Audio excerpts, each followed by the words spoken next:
Can dot builds work in PvP? The answer is yes. This is Lingering Death, a dot build like no other, and I can't wait to share it with you.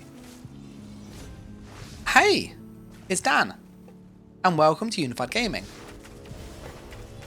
So in this one, I want to break down Lingering Death. This is a PvP dot build that is aimed to play at range. The idea is that we stack dots on people and we watch their health just whittle down, as you'll see in the gameplay, and it's a really fun way to play the game, very different. As with this one though, I just want to stress that this is obviously not a 1vx build, it's more of a fun build that is viable in Battlegrounds, Duels and Cyrodiil, but it will not 1vx, and against tanky players you're obviously going to struggle. But as you'll see, it works on all the content and it is really cool. With the build itself, I'm going to go through everything you need to know, and I just want to highlight that this is on a DK, which is the best base class for this, but I will give alternatives if you're not that.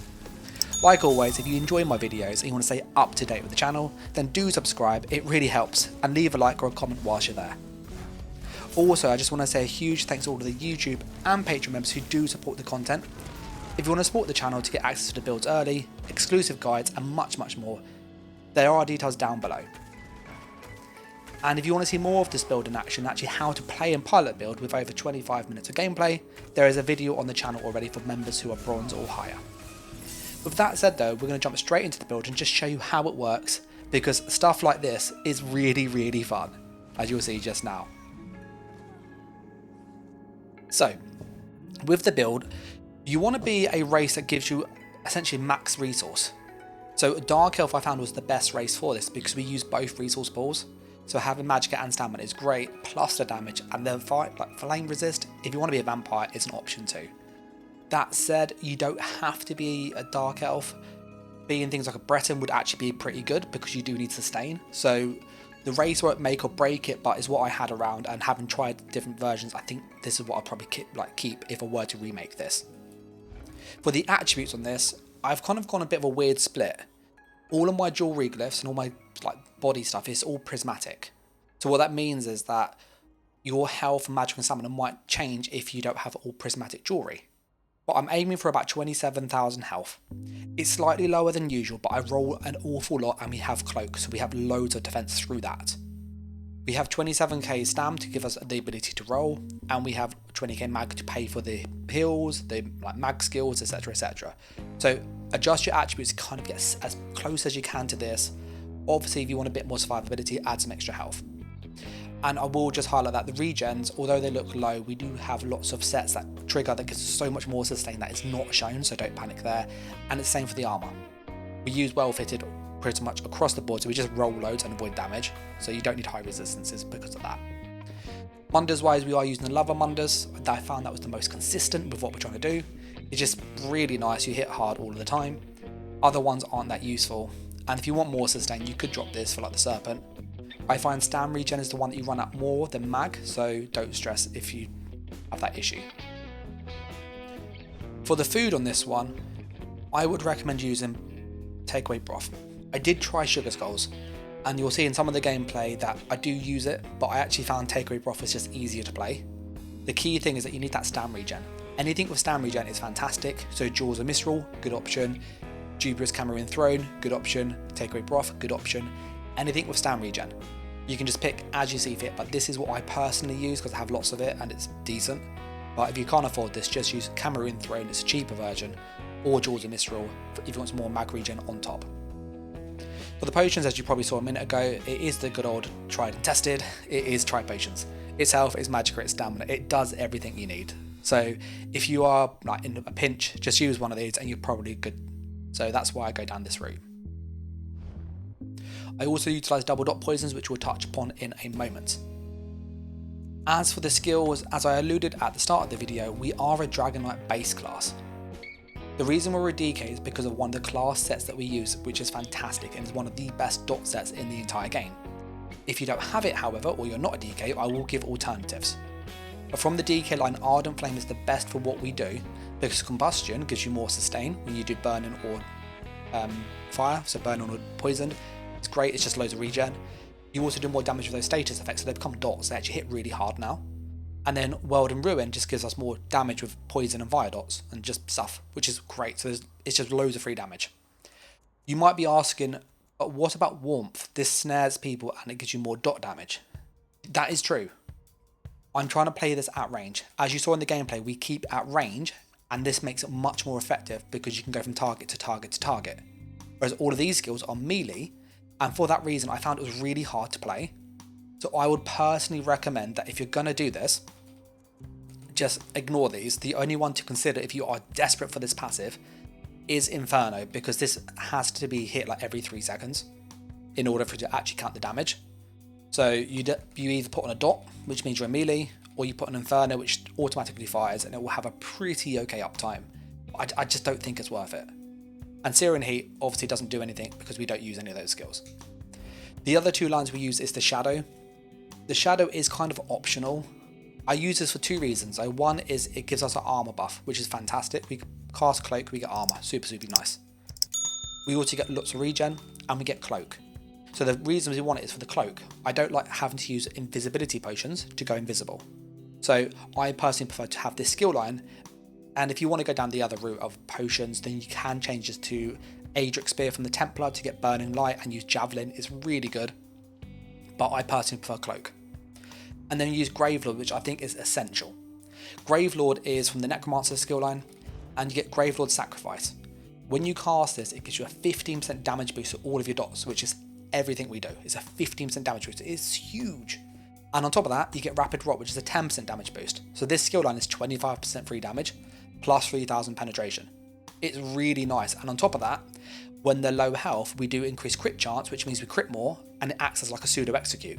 So when you get people below 33% health, they die really fast because it's crit, and it's really nice. So because of that, this is like an essential. For the Blowed-Out itself, we are using a Scribe skill, Persistent Soul. Now, this is a skill that uses the scribing system, so you will need access to these scripts. And if you don't have this, you could just use like Degeneration, Soul Trap, just some kind of dot. But if you are going to do it, Disease Damage, Lingering Torment, and Defile. The reason I use this is because the Disease can proc Minor Defile, and because Lingering Torment is a damage over time, it's now a disease damage over time. There's very few of these in the game. And what this means is we can proc Major Defile with this when we just cast it, and we get Minor Defile most of the time, which means we do reduce people's healing, which makes it hard for them to like bounce back when we hit them with the dots. So it's really nice. That said, you could change this if you want. And another good option is considering the Bleed, because that is also really nice with Hemorrhage. It gives you slightly more damage. You do obviously lose a Minor Defile, but you can play around with it. Do you proc the Hemorrhaging all the time? Not really, but it's there if you want. So that's what I'd recommend for those. And whilst we're here, we also utilise another Scribe skill, which is Contingency, and this runs healing with Warrior's Opportunity and Intellect and Endurance. I will get why we use this in a little bit, but this is what we use for this script. The skills themselves, it is the Pestilent Soul, Gravelord Sacrifice, Shock Reach. If you have an Inferno stuff, you can use Flame Reach, which is better. I just haven't had the right drop.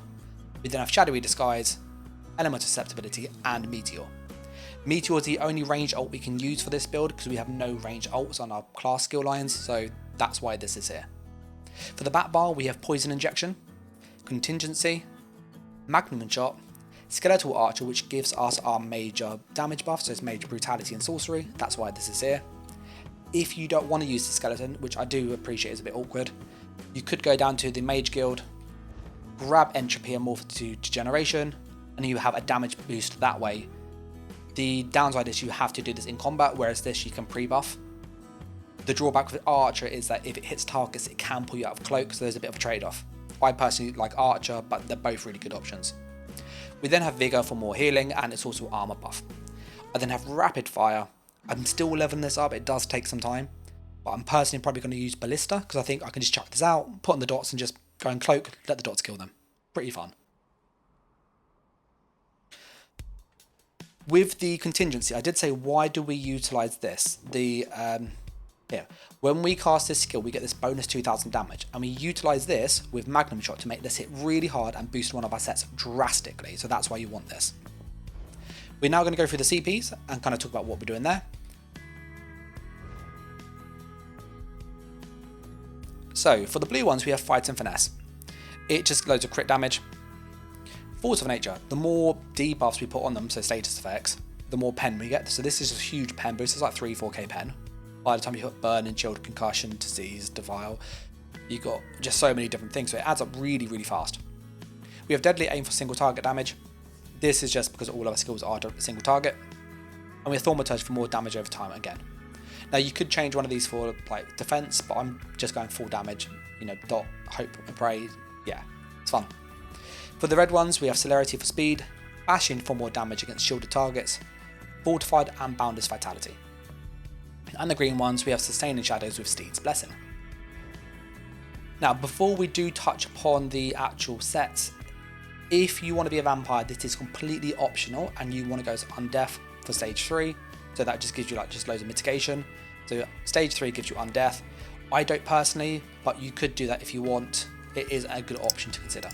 You will just need to add more sustain in the skills themselves and like the sets. As with the sets, we are utilising the following. We have Pyreband. Now this is a lightning staff, but an inferno staff would be fantastic. If I buff up just to show you the damage that we have, our Pyreband has a nice tooltip of 8,200 over 6 seconds. And when we put on the skeleton with it, you will see this tooltip goes up really, really high now. So it's now 9,000 damage over 6 seconds. On top of that, when you hit somebody with like a light attack, you put this on them. If they have dots on them already, it goes up to 60% higher, which means this is stupidly strong and it applies on every single light attack. So this is a huge amount of bonus damage and is why we're a Dragonknight. So if you want to have like the best dot set in the game, this is it. And a good alternative is using Savara's scales. It's really close in DPS. It's not the same. This is better, obviously, which is why we use this, but Savara's scale is really worth considering. I utilise a sharpened staff, and if you have the Inferno, you can do that and you get similar damage to the lightning. I did test both. They are very similar damage, so don't stress if you get one or the other. I then used double dot poisons. This is just really, really nice. This just means you hit really hard, you got lots of poisons. It's just horrible, horrible, horrible. So super, super good. We then have the Black Rosebow. Now this again is sharpened, and we use an absorb stamina glyph because this procs minor breach. So it's like another 3k pen when it procs, so it's super nice. That's why we have this glyph. And when scatter shot is fired, 65% of the damage is turned into a dot that applies every 2 seconds. It hits really hard, and it obviously does more if you do it at further range. Now, I did mention earlier, why do we have contingency? Like why is it using Warrior's Opportunity? So this is the reason why.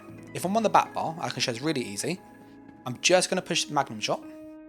You'll see that dot's on them, and it does 3,650. I'm not going to move because that will change the results and everything. All I'm going to do this time is just cast Contingency. I get no other boost. And then when you cast the Magnum Shot, it will then apply the bonus 2,000 damage to your thing. And now that dot is going to hit for more damage. Significantly more damage. So because of this weird mechanic, we can basically utilise this to make this dot hit way harder than it normally would. And so that is why we utilise the Black Rose Bow and we use Contingency first. So if you use Contingency and then the Black Rose, you get a huge, huge bonus amount of damage out of this. Let me show it just again. So without the thing, 3,600. I'm literally going to put it on. Same thing. And now we're up to 5,000. It is a big, big damage boost. So this is really nice. And obviously the more this skill hits them, the bigger the dot. So the more pen, breach and stuff we have, the more damage we do with this. So it's just super, super nice when you like put these together. We then have One Piece Student for just armor. I've gone pretty much well fitted across the board and prismatic. I then used the Rakat's Void Mantle. This is a weird set. So when you do damage with a light attack, you basically get what will be the heavy attack portion of the sustain, but back at once. So as we light attack weaving, it's basically 800 regen. It's really nice. And because we never get a chance to really heavy attack, because of the nature of the bow and how we do it, this is just constant sustain. Now, I use this because I wanted to try it out, to be honest. That's the main reason there, and I actually really like it. Could you use something else? Yes, you could use Talk of Tonal Constancy. That's a really decent one. You could use Monomyth. That's really good too. Marken, Ring of Wild Hunt. So there's lots of options you can use, but I would suggest give this a go. It's quite a good mythic. It was better than I thought. And then the loadout I'll show in the Superstar, so don't panic if you miss something. But we basically have Pyreband on the start weapon. We have Pyre Band, Chest, Sash, and feet, and then 2 Sheer Venom on the hands and legs. I then utilised 3 Sheer Venom Jewellery, all robust. These should be infused, but I'm out of transmutes, so we are where we are with that. And these are all weapon damage. The second set I can see is Sheer Venom. When we do damage with one of these skills, it puts just a poison on them. So when we actually do the combo, I'll show you how quick we can now get all of the dots up. So we literally start with Blast Bones and the skeleton like this. Go for this here, literally just light attack that, swap over, and now they've got that many dots on them already in like 3 seconds. It's really, really stupid. So that is why we use this, because this is another 3 dot. Pyre Band's 3 dot. We obviously get Black Rose 3 dot, Pyre Band 3 dot. It's just really nice. So it's really good, and that's why we do it. So I'm going to show Superstar now, so you can obviously see how this is all laid out. And obviously feel free to pause or rewind or whatever. But this is exactly how it is and how it all works. But I'm going to call, let's sort of wrap it up here. If you want to see more gameplay and kind of see how the build works and all that good stuff, then do consider supporting the channel. You'll be able to see the montage where there's like, it's 27 minutes roughly, and it goes through like Cyrodiil, it goes into BGs, all sorts of jewels, etc, with like commentary of what I'm doing, tips, tricks, all that good stuff. And yeah, I will just obviously highlight that when you play this and you see what I'm doing, I'm always trying to basically keep at range. And you'll see in some of these clips, I'm just kind of like trying to ambush people. So keep to the side, move around, and just let the dots do the work. Keep the distance, because that's the way you get the kills. So I am going to kind of wrap it up here. If you want to see all that stuff, you can just see it like on the member section or just ask and stream. But I'm just saying a huge thanks for everybody that does support. Likes, comments really help out. And I'll say take care. Thanks for watching, and bye.